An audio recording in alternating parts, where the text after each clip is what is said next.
Halachot, Chazak ou Baruch Rabotai, Besorot Tovot, on est le 8 dans le mois de Tishrei, 2 jours avant Kippour, dernière ligne droite.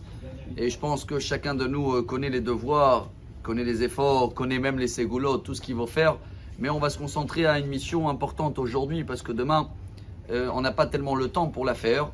Il y a une histoire avec un rabbin que je connais très bien, il habite à Jérusalem. Il raconte qu'il y a quelques années, il y avait une femme qui est venue le voir après de voir tous les docteurs.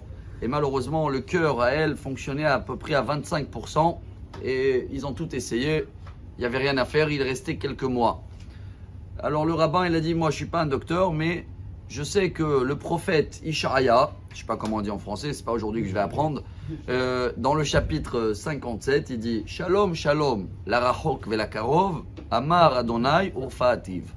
Traduction, il faut que tu cherches à faire de la paix, le shalom, avec tous tes proches et tous tes éloignés. Regarde avec qui tu as une histoire, avec qui tu as une bagarre, voisin, machin, belle-mère. Bon.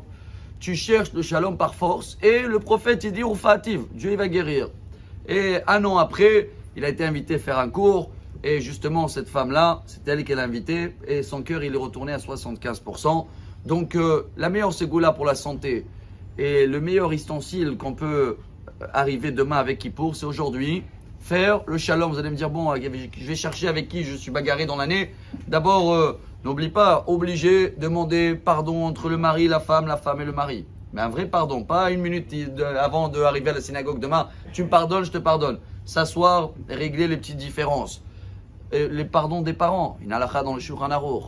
Pardon des beaux-parents, halakha dans le Shulchan Aruch, Siman 240.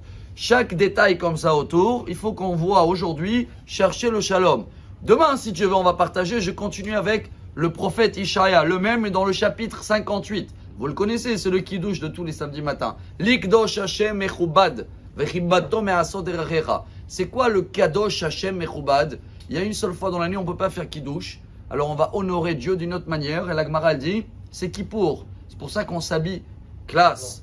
On se prépare comme il faut. Demain, on va apprendre, je dis dès maintenant, qu'il faut manger le plus possible des repas. Il y en a qui ont des coutumes, manger 7 repas. C'est de la Torah, ça, c'est pas une coutume. Parce que dans la Torah, c'est marqué, vous allez jeûner le 9 et le 10. Vous dites, quoi, le 9 aussi, on jeûne? Il dit oui. Quand tu manges très bien le 9 pour jeûner le 10, c'est comme si tu as jeûné 2 jours. Alors, tous ces petits détails-là, je compte sur vous tous de bien le faire, mais surtout, aujourd'hui, on essaye de ne pas oublier ce côté de shalom, parce qu'on termine avec le Zohar HaKadosh, dans le parashat de Pinchas, très connu. Il dit, demain matin, on va faire Atarat Nedarim dans toutes les synagogues, on va annuler les vœux. Pourquoi refaire le soir Kol, Nidre, Vesare? Celui-là qu'on fait le soir, il n'a rien à voir avec les vœux à nous. Celui-là, il annule tous les nœuds qu'on a en haut, les blocages. Il y en a qui ont des blocages sur le mariage, il y en a des blocages sur la parnassa, il y en a des blocages sur les santé. Chacun qui veut tous les nœuds, les enlever, c'est le moment pendant, même avant l'année là, au début de Kippour, pendant le Kol Nidre. Mais venez, on fait aujourd'hui déjà, on enlève les gros nœuds. S'il y a des problèmes, des histoires, on fait la paix. Comme ça, demain, Kol Nidre, on a tous, si Dieu veut, une excellente année, une très bonne signature et que des bonnes nouvelles.